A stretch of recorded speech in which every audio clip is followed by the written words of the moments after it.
Good evening, everyone. I'm not going to start the speech straight away. I put the topic on the spreadsheet so you all know what it is. It's keeping your EU citizenship post-Brexit. Okay. There's no specific vocabulary, and there are quite a few figures and dates, just to warn you.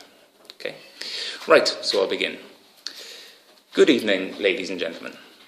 This evening, I would like to talk to you about a document which is both private and public. It's private because it includes details like your name, your date and place of birth. It even has a photo of you on it.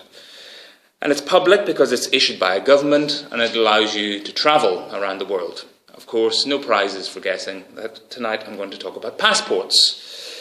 And passports have been in the news quite a lot recently, especially in the context of Brexit. Yes, that's right, I said the dreaded B word. So at the moment, UK passport holders are EU citizens. They're able to travel, study and work in other EU member states. But after Brexit, there's a great deal of uncertainty about all of this. So some UK passport holders are trying to counteract this uncertainty by applying for another EU nationality, another EU passport.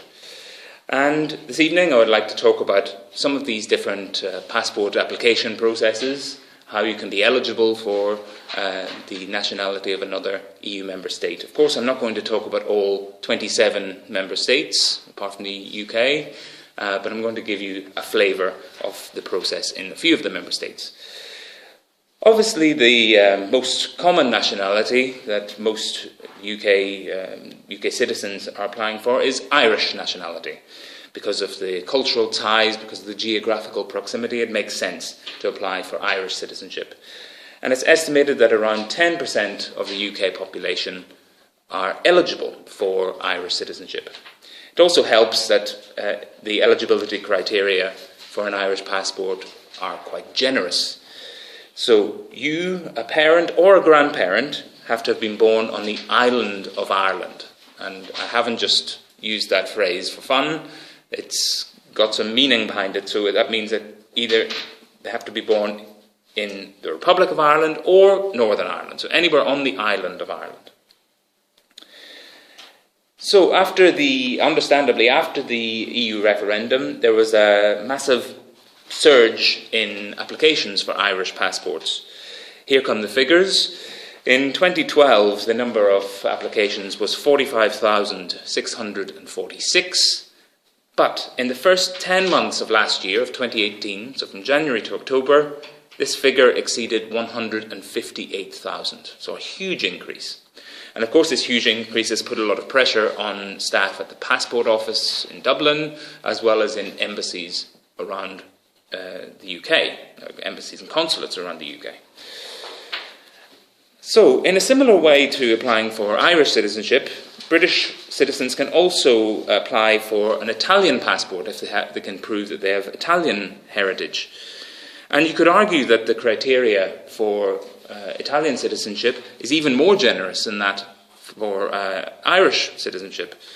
All you have to do is prove that you are a direct descendant of an Italian born after 1861. Now, for those Italian history buffs among you, you'll know that that was the year of the unification of Italy, the country that we know today. Another good example, another interesting example, is Germany. According to special legislation that was brought in 1948, if you are a descendant of a German citizen who was persecuted and stripped of their nationality during the Second World War, then you may be eligible to reclaim that person's German nationality, German citizenship. Of course, this applies especially to people with Jewish roots. And this option has proved very popular as well. The number of applications rose from 594 in 2015 to 7,493 in 2017. Once again, a huge increase.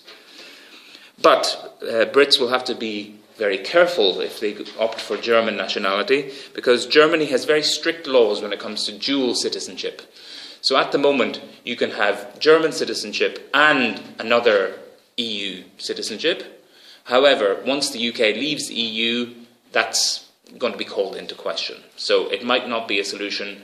The British person in question may have to choose between their UK citizenship and their newly acquired German citizenship.